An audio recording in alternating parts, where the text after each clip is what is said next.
अतीक के कार्यालय में मिला हथियारों का जखीरा। सख्ते में आ गई प्रयाग की पुलिस। एसटीएफ के होश हो गए फाख्ता। 5 कारखासों की गिरफ्तारी के बाद बड़ी साजिश का हुआ पर्दाफाश। अगर हथियारों की बरामदगी न होती तो हो सकता था बिकरू से बड़ा कांड। उमेश पाल को शूट आउट में ढेर करने के बाद अतीक के गुर्गों का इरादा बिकरू कांड से भी ज्यादा भयानक कांड को अंजाम देने का था। इसके लिए बाकायदा तैयारियां पूरी कर ली गई थीं। हथियारों का जखीरा इकट्ठा कर लिया गया था, लेकिन एक छोटी सी चूक ने खेल खराब कर दिया। 11 पिस्टल, 112 कारतूस, 74,62,000 की नकदी और नोट गिनने की मशीन की बरामदगी ने सुरक्षा एजेंसियों को सख्ते में डाल दिया। लंबे समय से साबरमती जेल में बंद अतीक अहमद के धूमनगंज कार्यालय में आखिर इतना हथियारों का जखीरा आया कहां से? क्या किसी बड़ी साजिश को अंजाम देने के लिए यह हथियार छुपाए गए थे? आखिर कौन है इन हथियारों के जखीरे का मास्टरमाइंड? आज 21 मार्च को जनपद प्रयागराज में जो अधिवक्ता श्री उमेश पाल और 2 सुरक्षाकर्मी जो पुलिसकर्मी थे, उनकी जो हत्या हुई थी उससे संबंधित जो विवेचना चल रही है, उसके क्रम में आज जो है वो 5 व्यक्तियों की गिरफ्तारी की गई है। इन 5 व्यक्तियों के नाम हैं नियाज अहमद, ये धूमनगंज प्रयागराज के हैं। मोहम्मद सजर, धूमनगंज प्रयागराज। सजर कैश अहमद, धूमनगंज प्रयागराज। राकेश कुमार, कौशाम्बी पश्चिम शरीरा थाना के हैं। मोहम्मद अरशद खान उर्फ अरशद कटरा, कर्नलगंज प्रयागराज। जो रिकवरी हुई है इनसे संबंधित वो मैं आपको बता रहा हूँ।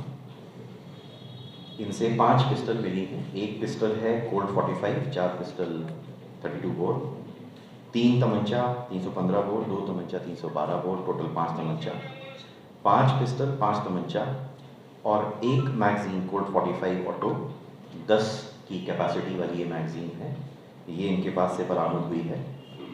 जो एमिनिशन इनके पास से बरामद हुआ है वो टोटल एमिनिशन 112 है।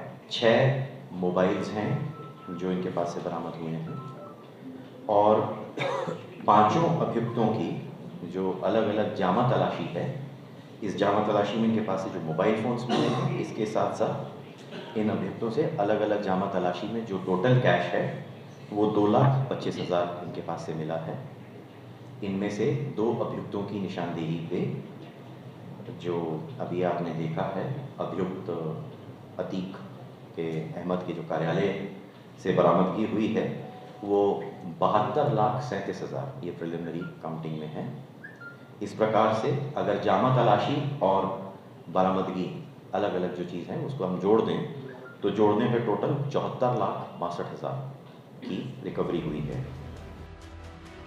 उमेश पाल की हत्याकांड की कड़ियों को जोड़ रही एसटीएफ को आज बड़ी कामयाबी उस वक्त मिली जब अतीक अहमद के कार्यालय से हथियारों और नकदी की बड़ी बरामदगी हुई। लेकिन सबसे बड़ी बात यह है कि पुलिस और एसटीएफ के हाथ 5 आरोपी भी लगे हैं। गिरफ्तार अभियुक्तों में नियाज अहमद का नाम भी शामिल है। ये वही नियाज है जिसने उमेश पाल की रेकी की थी। अतीक के बेटे असद ने उसे एक आईफोन दिया था। उस आईफोन के जरिए ही उमेश पाल की लोकेशन शूटरों को दी गई थी। इतना ही नहीं, असद के दिए हुए आईफोन से ही इंटरनेट के माध्यम से नियाज की बातचीत अतीक और अशरफ से कराई गई थी। पुलिस के मुताबिक उमेश पाल हत्याकांड की साजिश के लिए कई बैठकें हुई थीं। उन बैठकों में नियाज शामिल था। नियाज के पास से फोन बरामद हुआ है। दूसरा अभियुक्त मोहम्मद सजक है, उमेश पाल के पास का ही रहने वाला है। उसे असद ने अपने घर पर बुलाकर एक आईफोन दिया था। उस फोन में कुछ नंबर पहले से सेव थे। इस फोन पर इंटरनेट के माध्यम से उमेश का लोकेशन लेने का काम सौंपा गया था। यह अभियुक्त उमेश पाल की गाड़ी आने और जाने की सूचना दिया करता था। तीसरे अभियुक्त की गिरफ्तारी हुई है। उसका नाम है अरशद कटरा उर्फ अरशद खान। उमेश पाल और उनके सुरक्षा कर्मियों की हत्या के लिए साजिश रचने की बैठकों में शामिल था। अरशद जिन 2 अभियुक्तों की निशानदेही से असलहा और नकदी की बरामदगी हुई है, उसमें से कैस अहमद पिछले 16 साल से अतीक अहमद और उसके परिवार में ड्राइवर के तौर पर काम करता था। घटना के बाद अतीक के परिवार के नकदी और असलहे को छिपाने का जिम्मा इसी को सौंपा गया था। 5वां अभियुक्त था राकेश कुमार उर्फ लाला, जो अतीक अहमद के परिवार में घरेलू कार और मुंशी का कार्य करता था। इसे भी नकदी और असलहा छिपाने की जिम्मेदारी दी गई थी। इन्हीं दोनों की निशानदेही के बाद बड़ी तादाद में असलहा और नकदी बरामद की गई है। नियाज अहमद, जो अभी बिल्कुल प्रिलिमिनरी इंफॉर्मेशन है कि जो आपसे शेयर कर सकते हैं, वो ये है कि नियाज अहमद जो है उसको असद ने फ़ोन पर इंटरनेट के माध्यम से अभियुक्त अतीक और अभियुक्त अशरफ से बात करवाई थी। नियाज को रेकी का काम सौंपा गया था।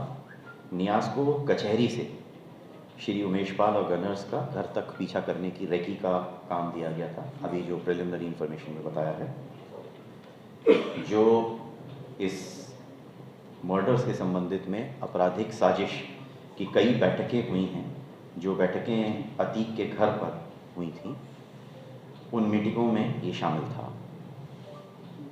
इसके पास से एक फ़ोन बरामद हुआ है, जिसके संबंध में अभी अग्रिम छानबीन की जा रही है।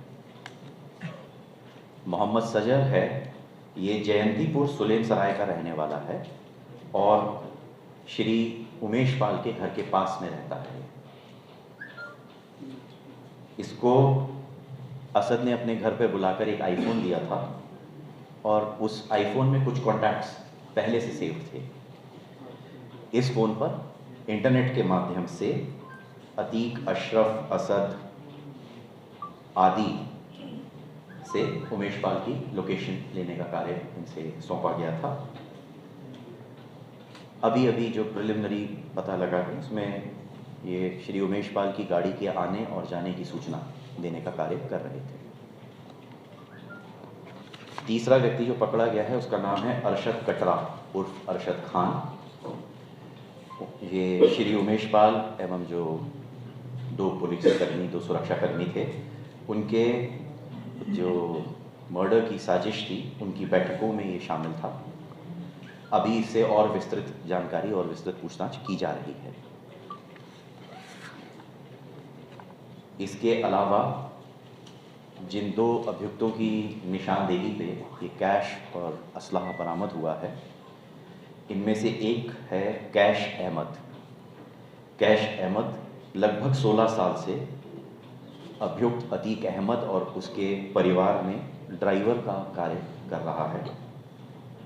घटना के बाद में असलहा और कैश अतीक, अशरफ, शाइस्ता, असद आदि के निर्देश पे छुपाने का कार्य जो था, इसको साथ में सौंपा गया था निर्लिप्त के। आज इसकी ही निशानदेही पे कैश, इसकी और कैश अहमद की निशानदेही पर ही असलहा और कैश बरामद हुआ है। विस्तृत पूछताछ अभी हम इससे कर रहे हैं। अभी डिटेल्ड इंक्वायरी की जा रही है। उर्फ लाला, ये अतीक अहमद के परिवार में घर के कार्य और मुंशी का काम पिछले 19 साल से कर रहा है। घटना के बाद में अभी जो प्रिलिमिनरी इंफॉर्मेशन है, घटना के बाद में असलहा व कैश अतीक, अशरफ, शाइस्ता, असद आदि के निर्देश पर छुपाने का कार्य इसको था। इसकी और जो ड्राइवर कैश अहमद है, उसकी निशानदेही पे असला और कैश बरामद आज इसने करवाया है। विस्तृत पूछताछ की जा रही है। आज इन 5 व्यक्तियों की गिरफ्तारी जो है वो थाना धूमनगंज क्षेत्र से हुई है। ये जयरामपुर क्षेत्र जो है, वहाँ से स्टेशन के बीच के रास्ते में इनकी गिरफ्तारी की गई और इनके पास से ये बरामदगियाँ की गई हैं। पुलिस के सोर्स बता रहे हैं कि अगर असद का राज सीसीटीवी में नहीं खुलता तो उमेश पाल की हत्या के बाद तमाम हत्यारोपी एक बड़ी घटना को अंजाम देने वाले थे। उसकी पूरी प्लानिंग तैयार कर ली गई थी। उस प्लानिंग में पुलिस के ऊपर अटैक से लेकर अतीक के बाकी दुश्मनों को ठिकाने लगाने की तैयारी शामिल थी। यही वजह था कि बड़ी तादाद में हथियारों को इकट्ठा किया गया था। इतना ही नहीं, एसटीएफ के सोर्सेस तो ये भी बता रहे हैं कि ये तो महज एक वानगी है, अभी और भी कई ठिकाने हैं जहां अतीक के गुर्गों ने हथियार और गोला बारूद छिपा कर रखे हैं। यानी इतना गोला बारूद अतीक के गुर्गों के पास मौजूद था कि वो घंटों तक पुलिस का मुकाबला कर सकते थे। और अगर ऐसा होता तो बिकरू कांड से भयानक कांड होना तय था। यही वजह है कि इस बरामदगी को पुलिस बड़ी कामयाबी मान रही है। गिरफ्तार अभियुक्तों से अब सच्चाई कबुलवाने की कोशिश की जा रही है। समाचार स्टेट के लिए मोना पांडे की रिपोर्ट।